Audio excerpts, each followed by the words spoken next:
one particular theme that keeps coming up in the Quran when Allah mentions al-insan, and that is when good things happen, what's our reaction? And when bad things happen, what's our reaction? Okay, and there are two kinds of reactions, we'll talk about that. But essentially, our reaction to good and bad. Good things happen in your life, how do you react? Bad things happen in your life, how do you react? Keep in mind that our weaknesses have already been mentioned. The ones that came with us. Halu' min ajal fi kabad. That's already there. Keeping that in mind, how do most human beings fail when they're tested with good or bad? Because both of those are tests. Allah says, وَإِذَا مَسَّ الْإِنسَانَ الضُّرِّ دَعَانَا لِجَنْبِهِ أَوْ قَاعِدًا أَوْ قَائِمًا فَلَمَّا كَشَفْنَا عَنْهُ ضُرَّهُ مَرَّ كَأَن لَّمْ يَدْعُونَا إِلَى ضُرٍّ مَسَّهُ كَذَلِكَ زُيِّنَ لِلْمُسْرِفِينَ مَا كَانُوا يَعْمَلُونَ. When the human being, harm touches the human being, when tough times hit you, when difficulty hits you, when a challenge hits you, Allah says He calls on me lying on His side or sitting up or standing, like no matter what you're doing, Ya Allah, please just relief, Ya Allah, just end this problem, Ya Allah, please make my dad better or make my child better or give me health again, Ya Allah, solve this legal problem, solve this financial problem, solve this health problem, whatever problem it is, you're constantly asking Allah, Ya Allah, I want this, I need this, I need this, I need relief, always. And Allah says, فَلَمَّا كَشَفْنَا عَنْهُ ضُرَّهُ. And as soon as we alleviate that harm that was hitting him, مَرَّ كَأَن لَّمْ يَدْعُونَا إِلَى ضُرٍّ مَسَّهُ.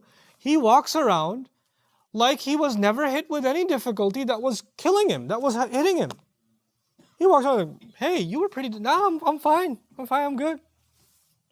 As if all those du'as, all that humility to Allah disappeared, and so did your relationship and connection with Allah. No need for dua, now I'm good now. I mean, dua is for bad times, not for good times. That's one kind of reaction. وَلَئِنْ أَذَقْنَا الْإِنسَانَ مِنَّا رَحْمَةً ثُمَّ نَزَعْنَاهَا. Another reaction, when we make the human being taste some of our mercy, that comes only from us, some good times, some relief, some happiness, you enjoy it just a little bit, then we take it away. ثُمَّ نَزَعْنَاهَا. Allah is saying that good time that came to you, you're not entitled to it. My health, my money, your money, my house, whatever I have, whatever loved ones I have, the people in my life, the things in my life, and my own being are not my property. Allah gave them out of a mercy only from Him, not because I earned them. And so He pulls back some of what is actually His, not mine. I wasn't entitled to it. But when He does, إِنَّهُ لَيَئُوسٌ كَفُورٌ. He becomes completely void of hope, extremely depressed. Nothing is good in my life. What do you mean good? Why should I be happy? I have no reason to be happy. You know what happened to me? You know what I've been through? And you're constantly focused on the negative. And then, as a result, because you're so depressed and focused on the negative, you can't be grateful. And that's why there's a logical progression. Kafur, extremely ungrateful, in denial that anything good is happening. Don't give me a lecture about how I need to be grateful. I don't want to hear it. وَإِذَا أَنْعَمْنَا عَلَى الْإِنسَانِ أَعْرَضَ وَنَأَى بِجَانِبِهِ. Then another kind of reaction. Allah says when we shower the human being with favor and luxury and comfort, he just starts ignoring us. He just ignored us. وَنَأَى بِجَانِبِهِ. And turns to his side like, this is like, when times are good, man, I made some good investments. It turned out pretty good. No credit to Allah. Allah says, I gave you this, and you don't even turn back to me. You just turn away like it's all you. وَإِذَا مَسَّهُ الشَّرُّ كَانَ يَئُوسًا. And when harm hits him, when tough times come, completely void of all hope. وَإِذَا مَسَّ الْإِنسَانَ ضَرٌّ دَعَى رَبَّهُ مُنِيبًا إِلَيْهِ. When harm comes to him, he starts turning back to God and starts praying to his master. ثُمَّ إِذَا خَوَّلَهُ نِعْمَةً مِّنْهُ نَسِيَ مَا كَانُوا يَدْعُو إِلَيْهِ. And when he wraps him around with luxury and favor, then he forgets everything he was calling to God for, and who he was calling to min qabl. وَجَعَلَ لِلَّهِ أَنْدَادًا. And not only that, he puts other entities besides Allah to compete with. And that doesn't just mean he worships other than Allah. It actually means he starts loving other than Allah, obsessing with other than Allah. All the time that used to go in dua, now it goes to himself or into his pleasures or into something else. Other things took now competitive space with Allah in his heart. That's what it's referring to. لِيُضِلَّ عَنْ سَبِيلِهِ. So not only is he himself misguided, he misguides others from Allah's path. Allah says, قُلْ تَمَتَّعْ بِكُفْرِكَ قَلِيلًا. This is really important to understand. Allah in this ayah is describing essentially a believer. A believer who, when he goes or she goes through hard times, makes dua to Allah. When they make dua to Allah, other people see them making dua to Allah, and what are they inspired to do? Also make dua to Allah. When you see someone in difficulty making dua to Allah, you are inspired to come closer to Allah also. They become a kind of role model for you. When difficulty comes to them and they forget about dua, and they forget about Allah, and they put other, but not difficulty, when Allah gives them good times and they forget about Allah and they completely lose the path of dua and lose humility towards Allah, then not only are they themselves misguided, didn't other people look at them as role models? Because they inspired themselves to learn dua from them, and now when they're gone off the deep end, then others go off the deep. لِيُضِلَّ عَنْ سَبِيلِ اللَّهِ. Allah says, قُلْ تَمَتَّعْ بِكُفْرِكَ قَلِيلًا. You better enjoy your ingratitude just a little more, because you're from the people of hell. Allah is very angry with people like that. May Allah protect us from being from them. وَإِذَا مَسَّ الْإِنسَانَ ضَرٌّ دَعَانَا ثُمَّ إِذَا خَوَّلْنَاهُ نِعْمَةً مِنَّا قَالَ إِنَّمَا أُوتِيتُهُ عَلَى عِلْمٍ.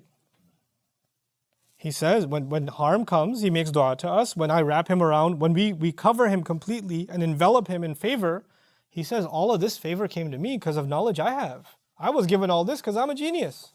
That's why.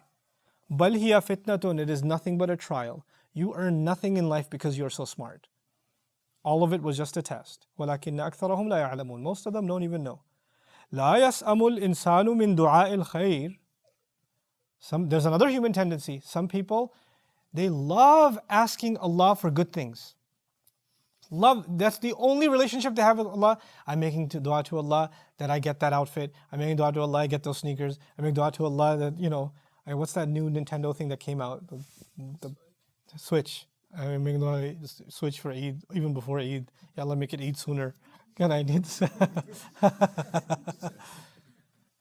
Making dua to Allah for stuff. All the time dua to Allah for stuff. And when you say, hey, is that the only stuff you make dua to Allah for? Yeah, what? I'm supposed to ask Allah, right? I'm being religious. You're religiously materialistic. Right? You're just asking Allah for stuff and stuff and stuff and stuff. And, when you ask Allah for things like, Ya Allah, pass me in the test, Allah pass me in the test, and then you fail. Because only thing you ever asked Allah for was dunya related. And does Allah always give you dunya when you ask for it? No. So you don't get it. Then what happens? وَإِذَا مَسَّهُ الشَّرُّ فَيَئُوسٌ قَنُوطٌ. And as soon as Allah, because you're going to only ask Him for worldly things, and He won't give you, then you become void of hope, completely depressed. What's the point of dua anyway? I made dua and I still failed. I made dua and I didn't achieve what I was hoping to achieve. So what's the point of dua now? I tried it. It doesn't work for me. As a matter of fact, things are much better when I don't. I feel happier. I know how you feel happy. I get you. But this is another tendency we have. This is again our loss. وَإِذَا أَنْعَمْنَا عَلَى الْإِنسَانِ أَعْرَضَ وَنَأَى بِجَانِبِهِ وَإِذَا مَسَّهُ الشَّرُّ فَذُو دُعَاءٍ عَرِيضٍ. Another tendency. He says when we give the human being favor, he ignores, he turns away. Like life is good, who needs God? I've literally met people who've said, I have a good job, I'm healthy, I have a car, I have career, I'm happy with my family, I look good, I feel good, I have good money and whatever. Why do I need religion? Why do I need Him? I have everything I need. Religion is for people who need it. I don't need it. Allah says when I shower him with favor, he ignores me, turns to his side. And then Allah says, وَإِذَا مَسَّهُ الشَّرُّ. And then another kind of person, when harm hits them, فَذُو دُعَاءٍ عَرِيضٍ. Then he makes long, elaborate du'as, non-stop du'as. Now he's put in his place, so he comes back to Allah and starts making dua. Like Allah is describing the hypocrisy of it. This is the kind of person, when good times will come again, what's going to happen again? Well, I needed religion for that time, I can go back to my old state now. فَإِنْ أَعْرَضُوا فَمَا أَرْسَلْنَاكَ عَلَيْهِمْ حَفِيظًا إِنْ عَلَيْكَ إِلَّا الْبَلَاغُ وَإِنَّا إِذَا أَذَقْنَا الْإِنسَانَ مِنَّا رَحْمَةً فَرِحَ بِهَا وَإِنْ تُصِبْهُمْ سَيِّئَةٌ بِمَا قَدَّمَتْ أَيْدِيهِمْ فَإِنَّ الْإِنسَانَ كَفُورٌ. Allah tells His Prophet ﷺ, if they ignore you, turn away from you, we haven't sent you to guard over them or watch over them. Your only job is to communicate a message. And if we make human beings taste any mercy from us, any even little bit, they get overjoyed. Fariha biha. Temporary happiness. And as soon as some calamity hits them because of their own sins, because of what they've done themselves, human beings then just tend to be extremely ungrateful. All the good that Allah has ever given them, forgotten. And of course, this is the tendency that we talked about previously in a previous discussion in Surah Al-Fajr. إِذَا مَبْتَلَاهُ فَأَكْرَمَهُ وَنَعَّمَهُ فَيَقُولُ رَبِّي أَكْرَمَنِ وَقَدْرَ عَلَيْهِ رِزْقَهُ فَيَقُولُ رَبِّي أَهَانًا. That when Allah gives him good, he says, Allah is really good to me.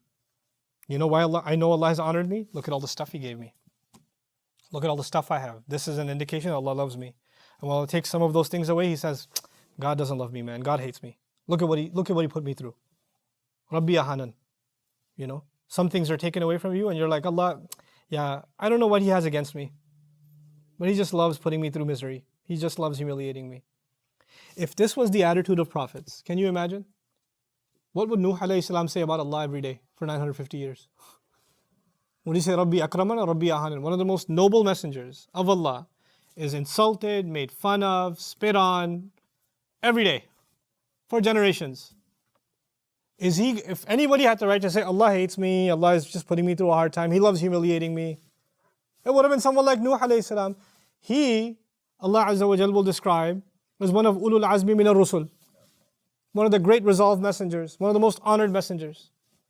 Why is it that your difficulty and mine, that people put us in, or we put ourselves in, is translated into Allah put me in this? Allah humiliated me. You know? And the only way Allah is good to me is if my worldly life becomes better. That's the only way for me to know Allah is good to me. In other words, we've become materialistic even in our relationship with Allah. This relationship is supposed to be spiritual, and it itself has become, based on material parameters.